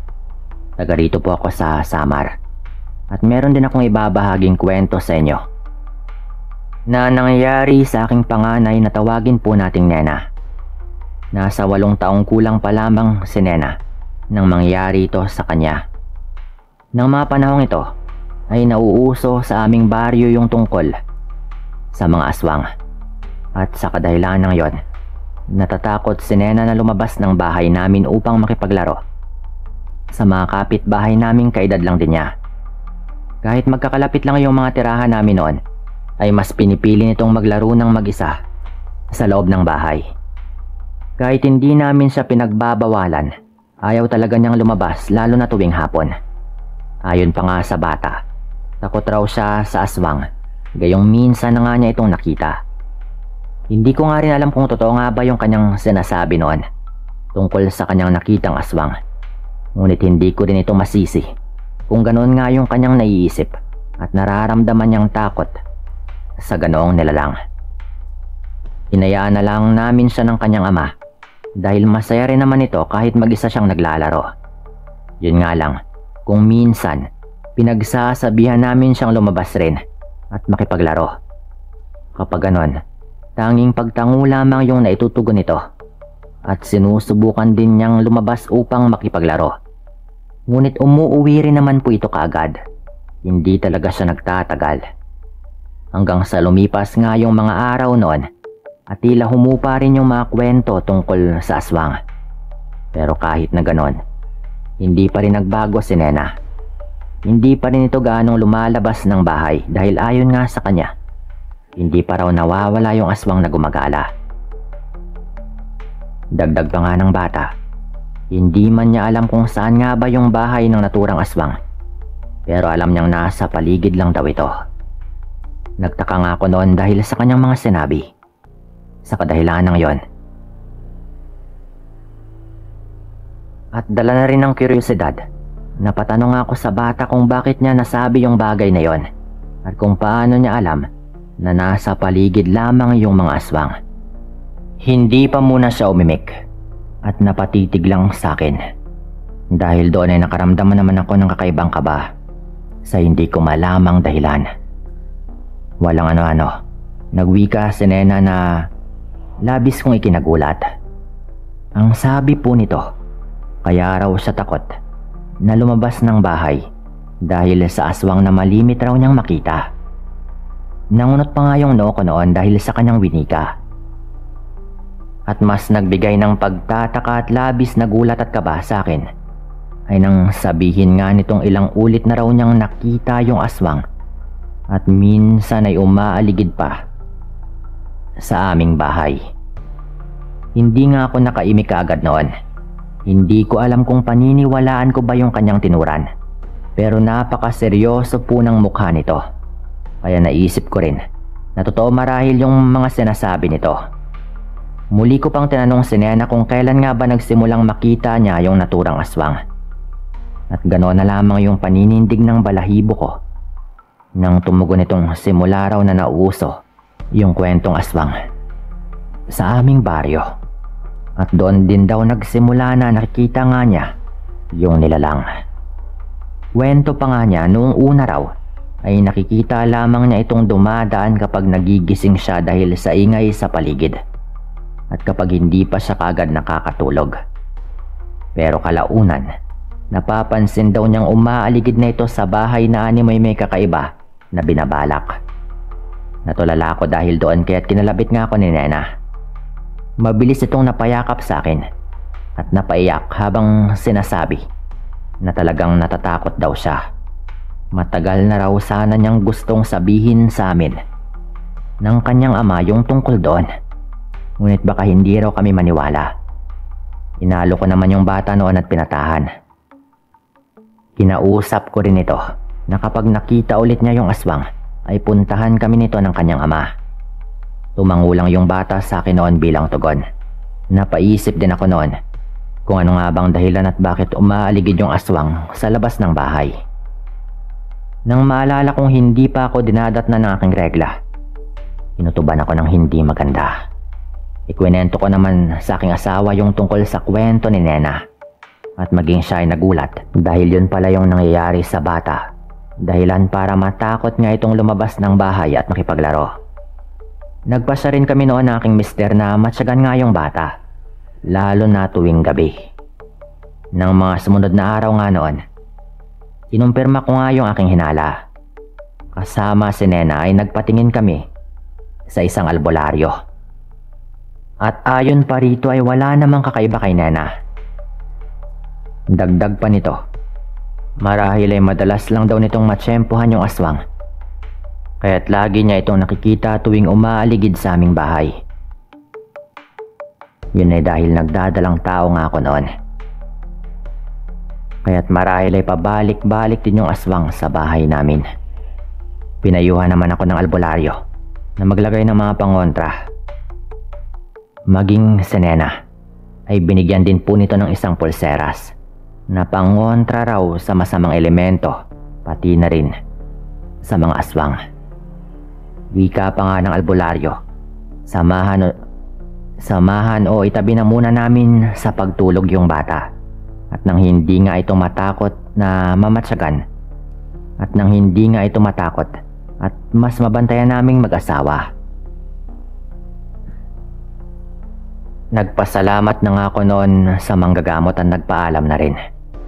Umuwi kami noon ni Nena sa aming bahay at ginawa nga yung mga bili ng albularyo. Naglagay nga ako ng mga pangontra sa labas at maging sa loob ng bahay. Tulad nga ng sabi nitong palibutan ng asin yung bahay namin ay ginawa ko rin po. Pagka-uwi ng aking asawa galing trabaho, sinabi ko ngang nagdadalang tao na nga ako. At malamang yun yung dahilan kung bakit umaaligid yung aswang sa aming bahay. Natuwa naman ito dahil sa aking mga naging balita sa kanya. Ngunit nabahala rin po ito na baka balik-balikan nga kami ng aswang. Kahit na ganoon, sinigurado naman ng mister ko na walang mangyayaring masama. Simula nga po noon, katabi na rin namin si Nena sa aming pagtulog. Minamatyagan din po namin ito. Ngunit wala namang naging kakaiba sa kanyang mga kinikilos. Hindi na rin po ito madalas na nagigising tuwing gabi at mahimbing na rin yung kanyang tulog. Kaya kahit papano ay nakampante na rin kami noon. Naisip nga namin na baka dahil sa kanyang takot sa aswang, noong nag-iisa lang ito sa kanyang kwarto, kaya't hindi ito gaanong nakakatulog at madaling magising kahit mahinang ingay lang ang naririnig sa paligid. Nagpatuloy po noon yung pagmamatsyag namin kay Nena. At syempre maging sa aming paligid. Pero wala namang naging kakaiba sa loob ng halos mga isang linggo. Wala rin kaming naging balita noon tungkol sa aswang. At maging si Nena ay wala ring nasabi pa na nakikita niya yung nilalang. Pero kahit na ganoon, hindi pa rin lumalabas ng bahay namin yung bata.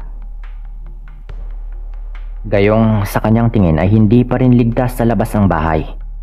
Hindi naman namin siya pinipilit noon. At hinahayaan lang din namin siya sa kanyang gustong gawin.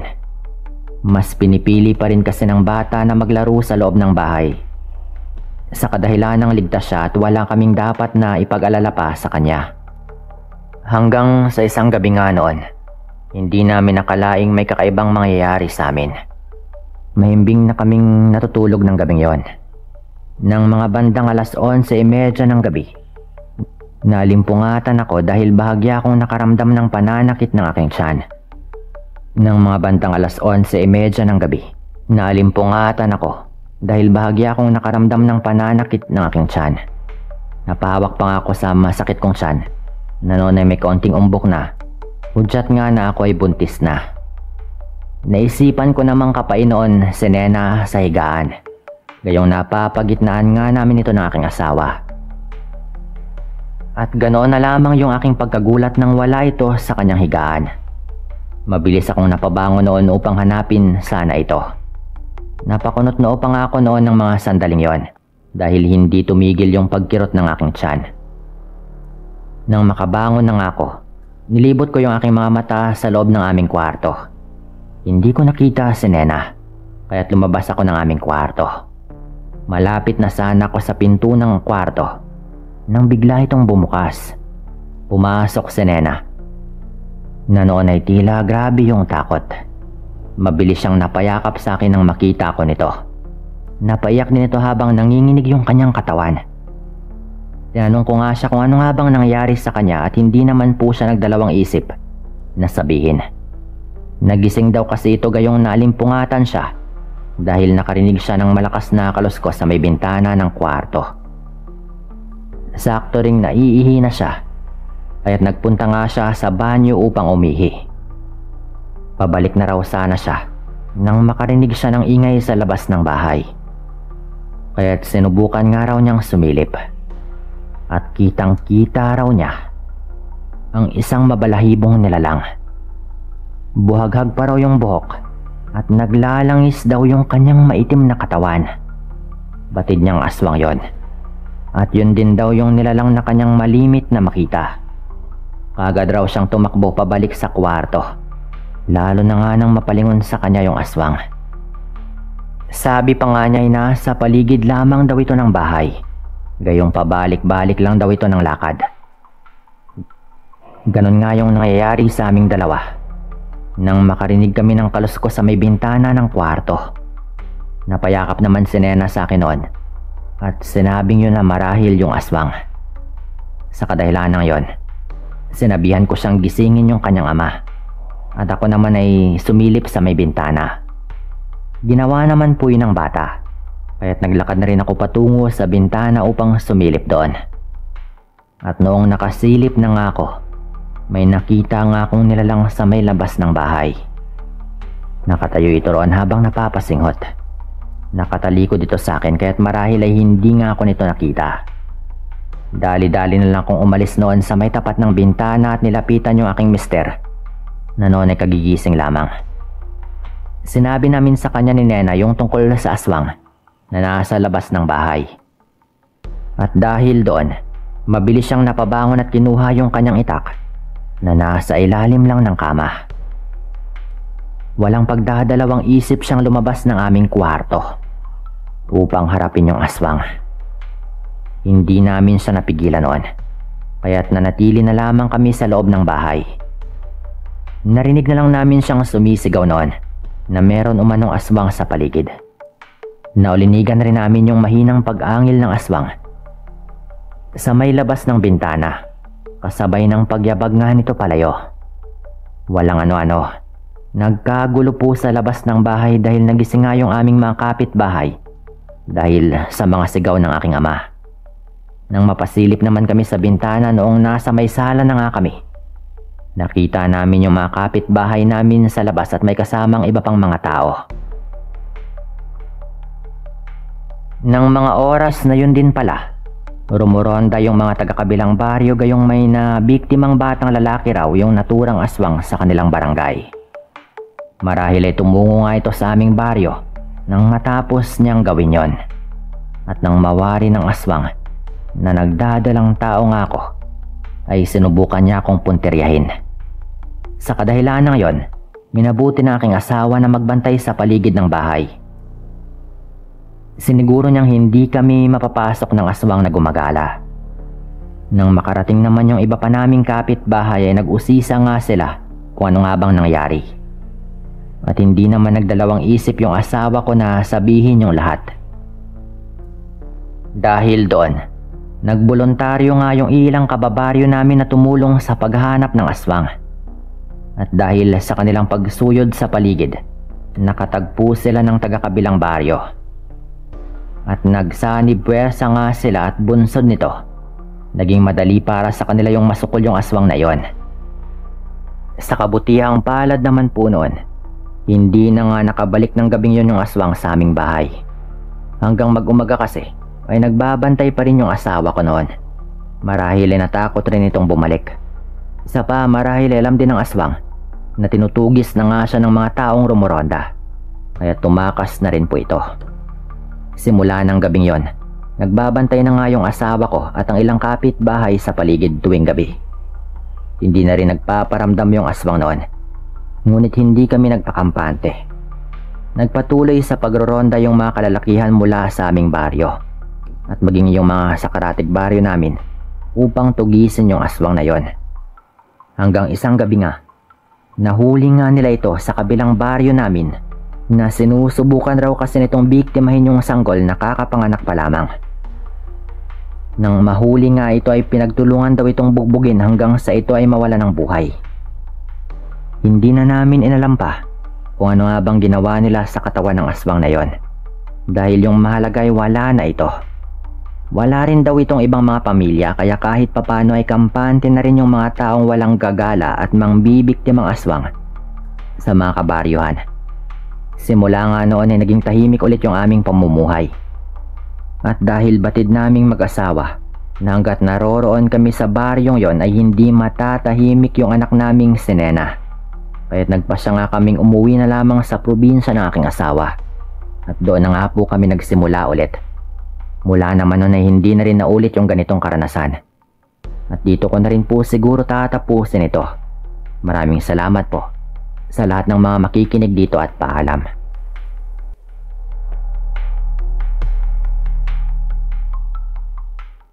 Magtatago po ako sa pangalang Arnel at tubong Panay Island po ako. Minaigi kong hindi ko nabanggitin yung mismong probinsya para makaiwas sa kung anumang problema o baka makilala pa nga ako. Nangyari ito noong dekada 90 pa. Mga panahong simpleng-simple pa lang yung buhay sa probinsya. At hindi pa gaanong naaabot ng sibilisasyon yung aming baryo. Tahimik sa probinsya. Malayo sa ingay ng syudad at mga usok ng mga sasakyan at mga pabrika. Bago nangyari yung kwentong ito, may panaka-naka namang pagkakataon na nakakarinig kami ng mga bali-balita tungkol sa mga aswang, engkanto at kung ano-ano pa. Malabong walang ganitong mga kwento sa probinsya lalo na nga po noon. Kaya't normal na lang yung bagay na ito. Pero hindi naman umabot sa punto noon na talagang matatakot yung mga kabataan. Lumalabas pa rin kami ng gabi noon. Lalo at hindi naman delikadong maglakad sa gabi. Dahil wala namang basagolero talaga noon sa lugar namin. Magkakilala ang lahat ng mga tao at may kanya-kanyang trip sa buhay. Walang gaanong gulong nagaganap noon. 16 na rin po ako noon nang mangyari ito. Tipong hinahayaan na ring lumabas ng gabi kasama yung mga barkada. May lamay po noon sa baryo namin. Kaya't kasama yung mga barkada ko na tawagin po nating Obet at Mario. Nagpunta nga kami doon para magsugal syempre. Pero barya-barya lang din po, lalo at wala pa naman kaming mga trabaho noon. Nagkakapera lang kami sa paminsan-minsan na pamimingwit at panghuhuli ng mga alimango na hindi naman talaga kami kumikita ng malaki. Lalo at napakamura lang din ang bili ng mga ganon nung panahong yon. Natalo po kami sa sugal noon. Naubos yung konti lang naman naming hawak na pera at dahil wala na nga kaming pantaya ay nagkayayaan na rin po kaming umuwi noon. Dahil kung hindi rin kami tataya, mabuti pang umuwi na lang at mabubusog lamang kami doon sa kakalanghap sa usok ng sigarilyo ng mga sugarol na naroroon. Magkakalapit lang din yung bahay naming tatlo, kaya't sabay-sabay po kaming naglakad patungo sa isang direksyon lamang. Habang naglalakad, Napag-usapan namin noon na mamingwit ulit kinabukasan habang wala pang pasok. At habang nagkakatawanan, bigla kaming nakarinig ng pamilyar na huni. Huni ng ibong uwak pero kakaiba. Bilang laking probinsya. Alam namin na hindi talaga yon ibon. Tunog po yun ng wakwak, yung aming naririnig. Kaya't sabay-sabay kaming napatingala noon. Pero hindi namin makita kung nasaan nga ba yun banda. Lalo at yung dala naming flashlight noon ay mahina na rin yung ilaw. Dahil gamit na rin yung kanyang baterya. Wakwak yun, tol. Parang dumaan lang eh.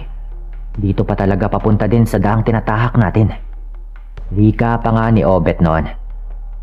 Mukhang nauna na siya, tol. Pero bilisan lang natin yung paglalakad. At medyo malayo pa yung lalakarin natin. Sabi ko naman noon. At kalmado pa nga po kami noon. May nakitang putol na kahoy si Mario sa may gilid ng daan. At agaran po niya yung dinampot. Baka sakaling tambangan daw kasi kami. At para meron siyang panlaban. Sabi ko naman ay wala kaming dapat ikatakot lalo at tatlo naman kaming magkakasama. At magkakapit bahay lang din kami kaya hindi kami maghihiwalay sa daan. Palinga-linga kaming tatlo noon pero nawala na rin yung huni na parang nakalayo na o baka lumapag na rin kung saan. Mga 5 minuto pa ay napadaan kami sa bahay ng isang kababaryo. Habang papalapit kami ay nakakarinig kami ng boses ng babae na parang hirap na hirap. Sumisigaw rin na parang nasasaktan. Doon na nga namin napagtanto na baka nanganak na rin si Ate Mariel dahil bahay po nila yon. Yung kababaryo po namin itong buntis. Lalo at naririnig na rin namin yung boses ni Aling Mila na siyang kumadrona noon sa aming baryo. Hindi pa po uso yung doktor noon kapag nanganganak. Hilot lang lagi yung tinatawag, lalo at mahirap yung buhay. Umire ka lang, Ate Mariel. Pabulong pang wika ni Mario noon pero biglang tinakpan ni Obet yung bibig nito. Sabay hila sa amin sa may gilid ng damuhan. Hindi pa kami gaanong nakakalapit noon sa bahay ni Ate Mariel. Lalo at bumagal nga yung paglalakad namin noong narinig namin yung mga ingay. Napakatahimik po kasi ng gabi na talagang dinig na dinig. Kahit papalapit pa lang kami. Medyo malakas din pong umungol. Omire, itong si Ate Mariel. Pero nagulat po kami noon sa ginawa ni Obet. Ano ba kasi yun? Pabulong ko pang tanong. Pero mabilis nitong pinatay yung ilaw habang sinesenyasan po kaming manahimik. Tol, ano ba? Tinatakot mo naman kami. Mahinang sabi pa ni Mario noong mapansin naming nanginginig po yung kamay ni Obet noong pinapatay niya yung flashlight. Tol, kalma. Ano ba kasi yun? Tanong ko pa nga po noon. Napatingala na lang po si Obet, sabay turo doon sa bahay nila Ate Mariel. Napatingin naman kami ni Mario pero wala naman kaming kakaibang napansin. Kaya't nagtaka nga po kami noon. Sa bubong. May nakita ako sa bubong. Nauutal pa ngang wika ni Obet. Doon na nga namin binuhos yung aming pansin sa may bubungan ng bahay ni Ate Mariel. Medyo madilim po talaga noon, Sir Dan. Dahil maula po noon na wala ring gaanong liwanag sa buwan. Noong una ay halos wala talaga kaming mapansin. Hanggang sa unti-unti kong naaaninag na parang may kung ano nga doon. Lalo na nga nung bigla yung gumalaw. Kitang-kita po namin. May kung anong nilalang doon na nakadapa sa may bubungan. Agaran kong tinakpan ang bibig ni Mario nang makita itong halos pasigaw na. Kasabay ng malakas na pag-iyak ng sanggol. Na mukhang nanganak na nga si Ate Mariel ay siya namang pagkilos ng nilalang. Kinuha ko nga kay Mario noon yung hawak-hawak niyang putol na kahoy. Sabay gumapang na ako sa damuhan papalapit doon sa bahay. Iyak pa rin ang iyak yung sanggol na bagong panganak habang gumagapang naman yung nilalang na parang naghahanap ng mapapasukan. Sa puntong yon, alam kong aswang tong nasa itaas. Walang duda doon. Lalo at sino ba namang tanga yung aakyat doon sa itaas at gagapang-gapang ng ganon na medyo matarik pa nga po itong bubong ng bahay nila Ate Mariel. Hanggang sa bigla kong marinig na sumigaw noon yung kumadrona pati na rin si Kuya Ray. Nasawa nga ni Ate Mariel. "Ano yan? May kung anong nasa bubong." Sigaw pa nga po nila. Nahalatang napansin na rin po nilang may kung ano doon.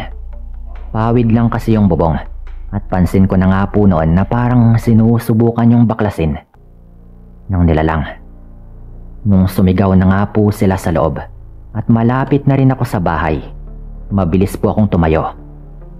At sumigaw sabay binato ko nga po yung nilalang ng hawak-hawak kong putol na kahoy.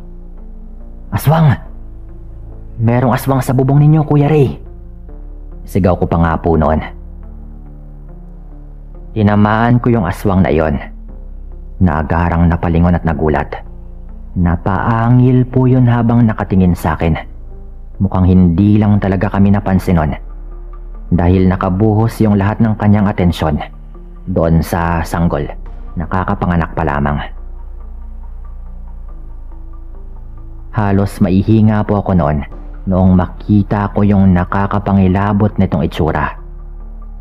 Inilawan na rin kasi ni Obet ng flashlight yung bubungan na mas nakikita na rin po namin ito.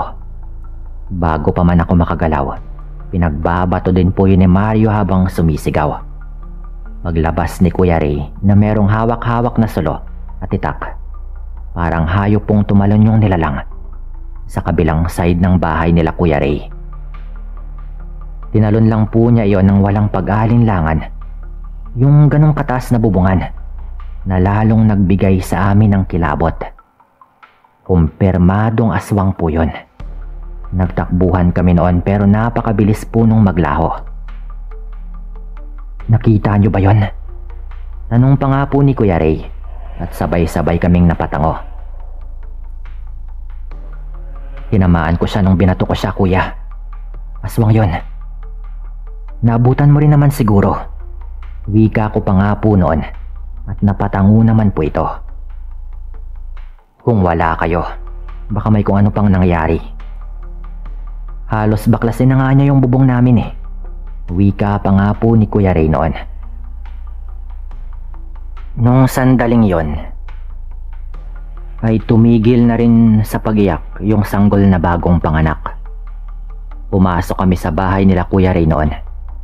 Nilawan namin yung bubong nila mula sa loob at napansing may butas na ring nagawa yung nilalang sa kanilang bubungan. Malamang dahil puwersa din ng aswang yon. Animoy sabik yon nung marinig po nito yung iyak ng sanggol. Hindi naman tipong nabaklas na nga talaga yung ibang pawid, pero nagkabutas talaga yon. Humingi muna kaming tatlo noon ng tubig, pangpakalma lang din. Lalo at grabe din yung kaba namin sa aming mga nakita. Binalaan namin sila na mag-ingat na at magmatsyag. Ang sabi naman ng kumadrona ay hindi din daw muna siya uuwi. Habang kaming tatlo ay nagpaalam na ring umalis dahil dapat na rin kaming makauwi. Pagkalabas namin sa bahay, agad nga kaming napatakip ng ilong dahil bigla kaming nakaamoy ng kakaibang amoy. Mabaho na hindi maintindihan. Agad na nagtayuan yung mga balahibo namin sa katawan. Alam talaga naming may presensya pa rin ng aswang sa paligid. Hindi yun umalis. Nagtinginan kaming apat noon nila Kuya Ray. Nagbolontaryo na lang din kaming manatili muna at maglibot-libot. May isa pang reserbang itak si Kuya Ray noon at ako nga yung kumuha noon. Habang mga putol na kahoy naman yung hawak-hawak nila Obet at Mario. Magkasama kaming tatlong magbabarkada na nag-iikot sa kabilang side ng bahay, habang si Kuya Ray naman ay nasa kabilang bahagi. Nagkasundo lang kami na agad na sumigaw kung merong mapansing kakaiba. May 3 minuto na kaming nag-iikot-ikot noon sa may labas ng kanilang bahay. Noong biglang may sumigaw. Hindi kami at hindi rin si Kuya Ray. Mula yung pagsigaw sa loob ng bahay nila at boses po yun ng komadrona. Agaran kaming naalerto noon at nag-uunahang tinumbok yung pinto. Mabilis na sinusian ni Kuya Ray dahil nakalak nga po yun. Habang binubuksan pa lang yung pinto, narinig na po naming sumisigaw sila sa loob dahil naroroon daw yung aswang. At pagkabukas ay agaran kaming pumasok. Doon po namin naabutan sa kwarto sila Ate Mariel. Nakatayo sa harap niya yung komadrona at may hawak-hawak po itong gunting. May bahid ng dugo yung gunting na yon. Mukhang prinotektahan ng komadrona si Ate Mariel. Naganyong pusa. Kita nyo naman yung mga bakas ng paa sa kumot. Itim na itim. May itim na pusang biglang tumalon mula sa itaas ng dingding. Atakihin sana si Mariel, pati na rin yung sanggol. Mabuti na nga lang at nasaksak ko yon ng gunting. Sabi pa nga bigla noon ng komadrona habang umiiyak na rin si Ate Mariel. Ang dumi po ng kumot noon at may mga bakas nga na animoy pa ng isang pusa. Wala kasing kisame yung bahay kaya't madali lang sa aswang na makapasok kapag nagpalit po ito ng anyo. Nasa na ba? Wika naman noon ni Kuya Ray. Pero tumalon din daw pala sa may dingding upang makalabas. Hindi man daw niya napuruhan, pero malalim daw yung kanyang pagkakasaksak sa aswang na naganyong pusa. Sapat na raw siguro yun para magtanda yung hayop na aswang na yon. Mukhang totoo naman, Sir Dan. Dahil kahit sa kamay ng komadrona ay meron ding bahid ng dugo. Hindi dugo sa panganganak ni Ate Mariela. Nahugasan na raw kasi niya yon. At dugo daw talaga yon ng aswang. Kahit ayon din kay Ate Mariel. Konting-konti na lang daw. At baka matangay pa nga ng hayop na yon yung sanggol. Mabuti na lang at walang takot siyang sinaksak ng komadrona. Nasanay na rin talaga sa mga ganong kababalaghan. Lalo at madalas na merong umaaligid na aswang sa mga buntis na kanyang pinapaanak. Pinayuhan sila ng komadrona noon. Nakinabukasan ay pumunta na sa albularyo upang magpagawa ng mga pangontra at proteksyon. Bagay na sinangayunan naman ni Kuya Ray at Ate Mariel. Hindi namin nakalain noon na magiging parte kami ng ganong pangyayari. At sa tingin ko naman, nakatulong naman kami kahit papano. Pagkatapos po nun, tuluyan na rin kaming umuwi. Kahit alam namin na malamang ay umuwi na rin yung aswang na yon. Ang bilis po ng paglalakad naming tatlo noon. At kahit yung itak ni Kuya Ray, ay hiniram ko din muna para makasiguro. Lumipas ang mga araw noon at nabalitaan naming nagpunta na nga sa albularyo sila Kuya Ray. Doon nga raw nila nalaman na taga-kabilang baryo daw pala yung aswang na yon. Dumayo pa sa baryo namin upang makapangbiktima. Pero hindi na rin po nasundan yon. Nagtanda na rin yata at syempre meron na ring mga pangontra sila Kuya Ray. Dito ko na rin po tatapusin yung kwentong ito. Hindi po namin ito malilimutan. At salamat sa lahat ng mga nakinig. Paalam.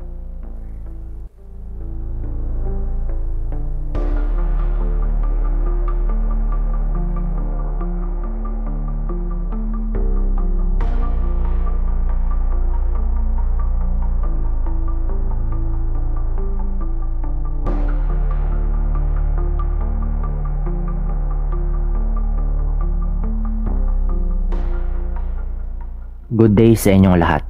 At tawagin niyo po akong Tato, 37 at Tubong Bicol.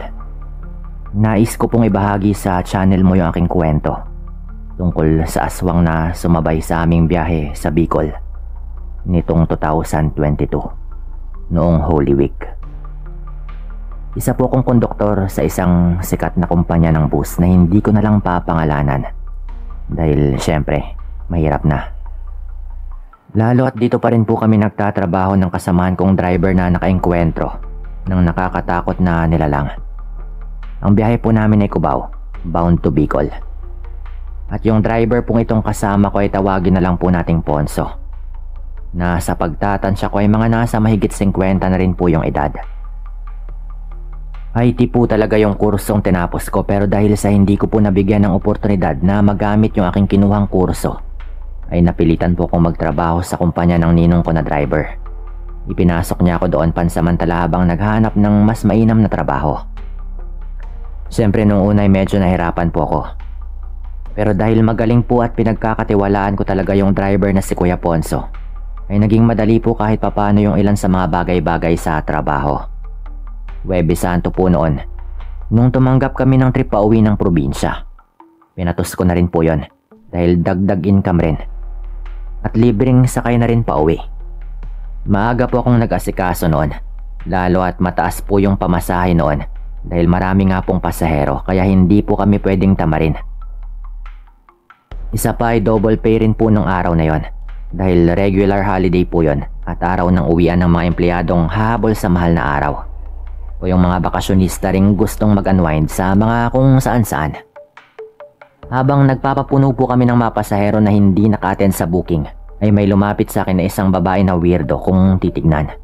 Dahil balot na balot po ito ng itim na balabal sa buong katawan. At tanging noo lamang po nito, ilong at mata, yung kitang-kita ko. "Pwede ba kung chance passenger, kuya?" Tanong ng babaeng yon sa akin habang nagbibilang ng tiket ng mga pasaherong naroon na. Hindi ko po alam kung mapupunan ba lahat. Maaga pa po kasi para sa schedule ng alis eh. Kamot ulo ko namang saad noon. Tumalikod na ako noon sa kanya nang bigla niya akong kalabitin muli at makiusap. Kung maaari bang sumabay. Muli inulit ko nga yung sinabi ko kanina. At pinayuhan ko siyang kumuha na lamang ng tiket sa ahente. Upang maipabook nga siya sa susunod na araw. Papakyat na ako noon sa bus nung muli nga niya akong tapik-tapikin ng makailang ulit. Nung mapanahon po na yon ay nakaramdam na ako ng pagkainis doon sa babaeng ito dahil nakukulitan na po ako sa kanyang pagpupumilit. "Miss, hindi ba sinabi kong kumuha ka na lang?" Saad ko naman po dito. "Eto po," sabi nito at napatanga nga ako nang makita yung 2,000 extra bukod sa pamasahe nito. Aaminin ko po sa inyo na mali ako doon dahil nagpasilaw po ako sa perang alok ng babae. Pero sa totoo lang po, ay talagang gusto ko rin pong kumita ng pera para sa aking pamilya na nasa probinsya. Hindi ko na muna kinuha yung pera ng babaeng yon. Pinaghintay ko lang siya doon at nagdali-dali akong lumapit kay Kuya Ponso upang magtanong sa kung ano nga bang gagawin sa aming sitwasyon. "Hayaan mo na, baka importanteng makauwi yan eh. Malay mo namatayan o merong emergency. Kaya nag-offer na ng pera." Mahinahong saad pa nga ni Kuya Ponso noon. Halos lahat naman ganyan yung rason, hindi ba? Balik ko pang tanong sa kanya noon. "Ikaw rin, bahala ka. Nasa iyo na yan kung kaya ng konsensya mo. O baka totoo ring may problema yung babae." Paninisi pa nga ni Kuya Ponso noon habang nakangiti. "O siya, sige na, basta hindi ko lang to desisyon, kuya." Muli ko namang buwelta sa kanya na panay nga yung pagtango bilang permiso. Paglapit ko doon sa babae, patago pa nga po niyang inabot sa akin yung bayad para sa tiket niya. At yung suhol na 2,000 na kinalaunay pinaghatian rin naman namin ni Kuya Ponso. Sa unahan ko nga pinapwesto yung babaeng ito na balot talaga ng itim na tela. Ngunit tumanggi po siya at pinili nga niya doon pumesto sa likod. Dahil masyado raw masinag yung liwanag ng araw at masakit para sa kanyang balat. Napataas yung pareho naming kilay ni Kuya Ponso noon habang sabay na nagkatinginan ng makahulugan. Muling tumango si Kuya Ponso noon, hudyat sa akin na hayaan na nga yung babae. Total naman ay malaki na nga yung ibinigay niya sa amin para hindi nga ito pagbigyan. Buti na lamang at madali kong napakiusapan yung matandang babae sa likod, na sa harap na nga pumwesto upang hindi nga mahirapan sa pagbaba kung sakaling kakailanganin niya. Bandang kalagitnaan po ng aming biyahe, ganoon na lamang yung gulat ko nang biglang magreklamo yung mga pasahero sa likurang bahagi ng bus. Noong una hindi po namin ito pinapansin, pero magkakasunod na po yung ingay naming naririnig. At doon na nga ako inutusan ni Kuya Ponso upang tignan na muna yung sitwasyon kung ano nga ba yung dahilan ng kanilang pag-iingay.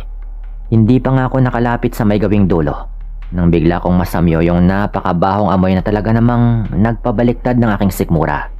Kailan upang maduwal nga ako sa aking kinatatayuan. Kuya Ponso! Kuya Ponso! Sigaw ko pa nga po noon. Nang marinig nga ito ni Kuya, ay dali-dali niyang itinabi yung bus noon at nagmamadaling nagpunta doon. Tulad ng inaasahan ko ay napatakip rin po siya ng kanyang ilong. Dahil sa kung anong mabahong amoy na yon, napakunot naman ako ng noo nang mapansin ko yung lahat ng mga pasaherong naroon ay panereklamo na nga maliban sa isang tila nagpapatay mali siya. Siniko-siko ko na nga si Kuya Ponso noon at pasimpleng nginuso ko yung babae. Umiling-iling lang ito sa akin na para bang sinasabi na hayaan lamang ito. Dahil hindi nga nabubuksan yung bintana ng bus naming sinasakyan, ay mga 30 minutos rin hanggang mga 1 oras na tinitiis ng mga pasahero namin yung kalbaryo ng napakabahong amoy sa loob. Anak ng tupa naman oh. Habang nasa kalbaryo ng hirap yung ating Panginoon ay dumadanas rin tayo dito ng kalbaryo sa mabahong amoy. Biro pa nga ni Kuya Ponso noon habang nakatakip ng ilong ng nakataling panyo. Siyempre, Semana Santa nga po noon kaya ganun yung sinabi nito. Pagdating namin sa susunod na bus stop, walang ano-ano yung nagkanya-kanyang pulasan yung mga pasahero namin. Maging kami nga ni Kuya ay napalabas ng wala sa oras dahil sa atin din ang umalingasaw na amoy. Hindi ko siya mailarawan dahil yun pa lang yung unang pagkakataon kong ma-encounter yung ganong amoy. Basta't napakabaho po. Sa pagkakatanda ko ay mga 7:00 na po yun ng gabi. Nung makarating nga kami at katakataka na bumaba rin yung babaeng balot ng itim na tela. Habang nasa labas nga yung lahat ng aming mga pasahero, umakyat muli kami ni Kuya Ponso upang alamin kung ano nga ba yung may likha ng mabahong amoy na yon. Pero ganoon na lamang yung pagtataka namin dahil pag-akyat nga namin ay misteryosong naglaho yung amoy na umalingasaw kanina. Kamot ulo tuloy kaming bumaba noon. Nang akyat na nga muli yung mga pasahero sa bus ay halos lahat po ay ayaw nang sumakay. At naghanap na lang po sila ng mas alternatibong masasakyan. Basta't ibalik lamang daw namin yung ibinayad nila. Ayaw pa nga namin ni Kuya noon, pero dahil sa galit ng mga pasahero ng mga panahong yon at sa pagbabanta sa hindi magandang mangyayari sa amin ay wala rin naman po kaming nagawa kundi sumunod sa kanilang kagustuhan. Ibinalik na lang po namin yung ilan sa kanilang mga bayad. Halos 9 katao na lang po yung sumakay ulit noon. Hindi na sana kami papayag na tumuloy dahil sa mas mababa na po ito sa kalahati. At nakaramdam naman po kami ng awa dahil alam namin ni Kuya na wala nang babiyahe ng Biyernes Santo at Sabado de Gloria. Linggo na nga ng pagkabuhay yung biyahe ulit ng aming mga kasamahan. Habang bumabiyahe nga kami ay napansin kong panay na nga yung paglingon ni Kuya Ponso. Sa may likuran, mga bandang 10 PM na rin po yun ng gabi. Sinipat ko na nga po ng palihim kung sino yung tinitignan niya doon. Napansin ko namang lahat ng mga pasahero namin ay naroon sa may bungad. Habang nananatili sa may dulong bahagi yung babae na chance passenger. Mukhang kursunada mo yung babae ah. Pabiro ko pang sabi kay Kuya Ponso. Hindi tumugon si Kuya noon. Kaya naman nagets ko na baka hindi nga niya nagustuhan yung biro ko. Kaya naman tumayo nga ako at lumapit sa kanya. At doon na nga po siya nagtanong sa akin din. Naniniwala ka ba sa aswang to? Saad pa nga po nito. Sa puntong yon, napalunok ako ng laway dahil sa kabang aking nararamdaman. Opo Kuya, sa amin po sa Bicol may mga ganyan. Pero hindi pa po ako nakakakita eh. Bakit mo po na itanong? Kabado ko namang tanong sa kanya noon. Kanina habang nasa biyahe tayo, meron akong napansin doon sa babaeng isinakay natin. Aligaga ito at para bang may kung ano sa kanyang katawan. Saad pa po nito. Yung amoy na umalingasaw kanina ay naamoy ko na sa probinsya namin sa Iloilo. At hindi yun basta-bastang kung anong amoy. Talagang nakasusulasok. Amoy yun ng isang mataas na uri ng aswang na tinatawag rin sa ibang lugar na agwak. Yan daw yung nilalabas nilang amoy kapag nagpapalit sila ng balat. Muli pa nga po niyang saad noon. Dahan-dahan akong pinangilabutan nung mga sandaling yon. Hindi kasi gawain ni Kuya Ponso na magbiro sa akin ng mga ganon. At kung magkagayon man ay sobrang bihira lamang po nitong mangyari. Ayon sa lolo ko na isang albularyo, agwak daw yung isang uri ng aswang na panlupa na may nakakatakot na wangis at hindi masukat na lakas. Ngunit matindi raw yung takot sa sinag ng araw. Nung maamoy ko yung samyo kanina, alam kong aswang yung babaeng naisakay natin. Kaya nga sinenyasan kita na wag nang mag-react dahil hindi natin alam kung ano nga yung kaya nitong gawin sa atin. Paliwanag pa po sa akin ni Kuya. Buong biyahe nga akong gising nung mga sandaling yon. Kahit na alanganing oras na, ay pasulyap-sulyap nga ako noon sa babae na hindi ko naman matanaw kung ano nga ba yung ginagawa. Sa pagpapatuloy ng aming biyahe, ay sa wakas dumating rin po kami sa aming destinasyon. Nanatili kaming alerto ni Kuya habang hindi nga ito pinapahalata sa ibang pasahero. Sa pagtayo ng babaeng pinaghinalaan naming aswang, ay matinding kilabot yung bumalot sa akin noon na para bang gusto ko nang tumakbo palabas. Dahan-dahang lumakad yung babae patungo sa amin noon. Pawis na nga ako ng mga sandaling yon dahil sa hindi ko alam yung gagawin at isa pa. Ito nga yung unang pagkakataon kong makakita ng isang totoong aswang. Maraming salamat sa inyo sa uulitin mga boss. Nakangiti pa nga po nitong saad sa amin noon. Kaya naman unti-unting humupa yung takot na aming nararamdaman. Para pala sa kalaman ninyo, wer-wer yung lahi namin at hindi isang agwak. Pahabol pa nga po nitong saad bago lumabas ng bus. At nakita ko po noon na sa mabilis na sandali ay bahagya pong nagbago yung itsura nito. Lalo na nga yung mata. Pero agaran rin naman pong bumalik sa normal. Nung nakababa na nga po siya ay lumingon pa nga po ito at ngumiti. At kitang-kita ko po yung mga pangil nito. Halos panawan nga kaming dalawa ni Kuya noon ng ulirat. Dahil nung nag-uusap nga kami ay nagbubulungan lamang kaming dalawa at walang nakakarinig. Pero dahil sa ginawa ng babae, binigyan nga niya kami ng ideya sa kung ano nga ba yung tunay niyang pagkatao. At aming nakumpirma na isa nga siyang aswang na yung lahi daw ay werwer. Yun po yung sinabi nito. Ang hindi nga lang namin alam ay kung ano nga ba yun. Ang sigurado lang, siya po mismo yung umamin sa amin na isa nga siyang aswang. At yung sinasabi niyang lahi nila ay nung mga panahon ko lang din na yun narinig. Sa takot namin ni Kuya, mga isang linggo rin po kaming hindi tumanggap ng biyahe noon.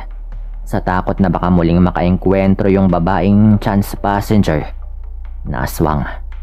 Ito po yung aming karanasan. Hindi man tulad sa iba na talagang nakakapangilabot.